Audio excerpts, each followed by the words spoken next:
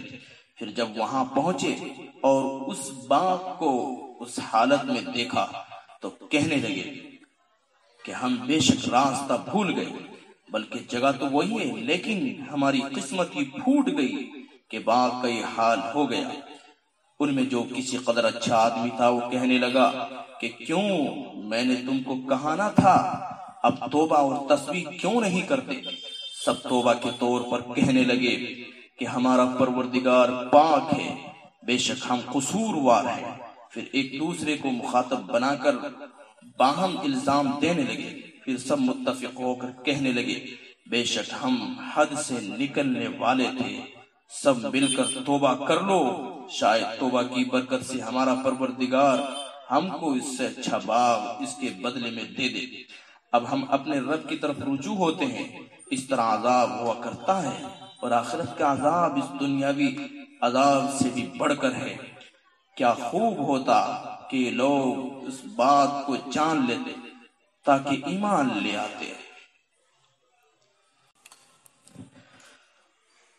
إن للمتقين عند ربهم جنات النعيم أفنجعل المسلمين كالمجرمين ما لكم كيف تحكمون أم لكم كتاب فيه تدرسون إن لكم فيه لما تخيرون أم لكم أيمان علينا بالغة إلى يوم القيامة إن لكم لما تحكمون سلهم أيهم بذلك زعيم أم لهم شركاء فليأتوا بشركائهم إن كانوا صادقين يوم يكشف عن ساق ويدعون إلى السجود فلا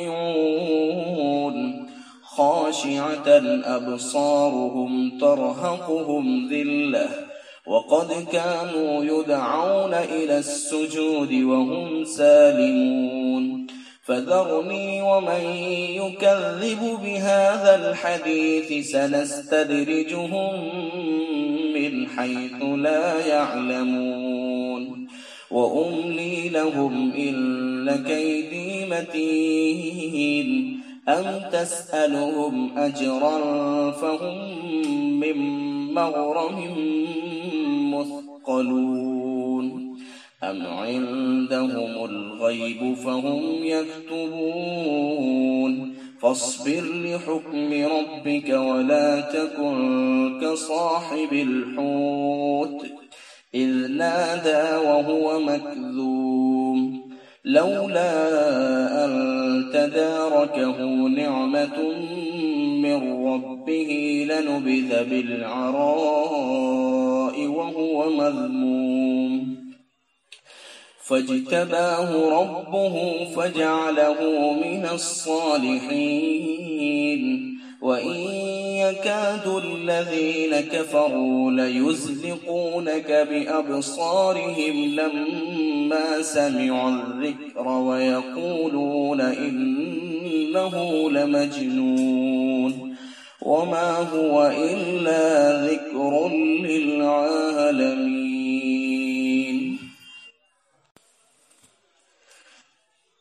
بے شک پرہیزگاروں کے لیے ان کے رب کے نزدیک آسائش کی جنتیں ہیں. کیا ہم فرما برداروں کو نافرمانوں کے برابر کر دیں گے؟ تم کو کیا ہوا؟ تم کیسا فیصلہ کرتے ہو؟ کیا تمہارے پاس کوئی آسمانی کتاب ہے جس میں پڑھتے ہو کہ اس میں تمہارے لیے وہ چیز لکھی ہو جس کو تم پسند کرتے ہو؟ کیا ہمارے ذمے کچھ قسمیں چھڑی ہوئی ہیں جو تمہاری خاطر سے کھائی گئی ہوں، اور قسمیں قیامت تک باقی رہنے والی ہوں جن کا مضمون یہ ہو کہ تم کو وہ چیزیں ملیں گی جو تم فیصلہ کر رہے ہو، یعنی ثواب و جنت. ان سے پوچھئے کہ ان میں اس کا کون ذمہ دار ہے؟ کیا ان کے ٹھہرائے ہوئے کچھ شریک خدائی ہیں؟ سو ان کو چاہیے کہ یہ اپنے ان شریکوں کو پیش کریں اگر یہ سچے ہیں. وہ دن یاد کرنے کے قابل ہے جس دن کے ساتھ کی تجلی فرمائی جائے گی اور سجدے کی طرف لوگوں کو بلایا جائے گا. سو یہ کافر لوگ سجدہ نہ کر سکیں گے اور ان کی آنکھیں مارے شرمندگی کے جھکی ہوں گی، اور نیز ان پر ذلت چھائی ہوگی، اور وجہ اس کی یہ ہوگی کہ لوگ دنیا میں سجدے کی طرف بلائے جایا کرتے تھے اور وہ صحیح سالم تھے، یعنی اس پر قادر تھے، اور جو اس کلام کو جھٹلاتے ہیں ان کو اس حال موجودہ پر رہنے دیجیے. ہم ان کو بتدریج جہنم کی طرف لیے جا رہے ہیں، اس طور پر کہ ان کو خبر بھی نہیں، اور دنیا میں عذاب نازل کر ڈالنے سے ان کو مہلت دیتا ہوں. بے شک میری تدبیر بڑی مضبوط ہے. کیا آپ ان سے کچھ معاوضہ مانگتے ہیں کہ وہ اس تاوان سے دبے جاتے ہیں اس لیے آپ کی طاعت سے نفرت ہے، یا ان کے پاس غیب کا علم ہے کہ وہ اس کو لکھ لیا کرتے ہیں؟ تو آپ اپنے رب کی اس تجویز پر سب سے بیٹھے رہیے اور تنگ دلی میں مچھلی کے پیٹ میں جانے والے پیغمبر یونس علیہ السلام کی طرح نہ ہو جائے. جبکہ یونس علیہ السلام نے دعا کی اور وہ غم سے گھٹ رہے تھے. اگر خداوندی احسان ان کی دستگیری نہ کرتا تو وہ جس میدان میں مچھلی کے پیٹ سے نکال کر ڈالے گئے تھے اسی میں بدحالی کے ساتھ ڈالے جاتے. پھر ان کے رب نے ان کو اور برگزیدہ کر لیا اور ان کو صالحین میں سے کر دیا. اور یہ کافر جب قرآن سنتے ہیں تو شدت عداوت سے ایسے معلوم ہوتے ہیں کہ گویا آپ کو اپنی نگاہوں سے کھجلا کر گرا دیں گے، اور اسی عداوت سے آپ کی نسبت کہتے ہیں کہ یہ مجنون ہے، حالانکہ یہ قرآن جس کے ساتھ آپ تکلم فرماتے ہیں تمام جہان